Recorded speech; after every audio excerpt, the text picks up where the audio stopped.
მოხეში მდებარე სადაოს შენობის საკითხზე შექმნილმა კომისიამ გადაწყვეტილება მიიღო. კომისიის გადაწყვეტილებით ნაგებობას კულტურული ძეგლის სტატუსი მიენიჭა და კულტურის და ძეგლთა დაცვის სამინისტროს დაქვემდებარებაში გადავიდა. მიხეილ გიორგაძის უწყებას ღირსშესანიშნაობის მიმდებარე ტერიტორიის კეთილმოწყობა დაევალა, რათა ტურისტებისთვის მიმზიდველი ობიექტი გახდეს. კომისიისვე გადაწყვეტილებით კულტურის სამინისტროს ევალება ალტერნატიული ფართის გამოყოფა, სადაც მეჩეთი აშენდება.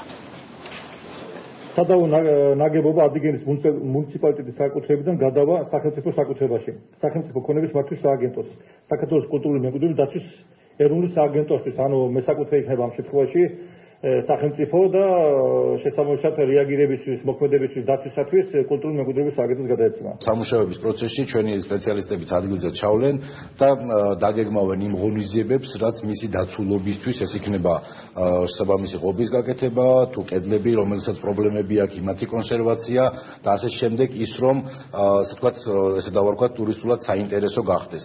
ჩვენ იმედი გვაქვს, რომ მოსახლეობა არის გონიერი, იჭიერი, ჩვენი მოსახლეობა, ჩვენი მრევლი აუცილებლად ის პრობლემა, რაც დღეობით ჩვენ გვაწუხებდა და არა მარტო მუსლიმებს, არამედ საპატრიარქოს წარმომადგენლებსაც, დღეს ჩვენ ეს გადავწყვიტეთ და იქნება იმედი მაქვს ეს გადაწყვეტილება მიღებული ჩვენი გონიერი მრევლისთვის, საზოგადოებისთვის, რომ იყოს კარგი ურთიერთობა, აღდგეს ურთიერთსიყვარული, ურთიერთმეზობლობა და არ გქონდეს ადგილი უთანხმოებას და შოქს.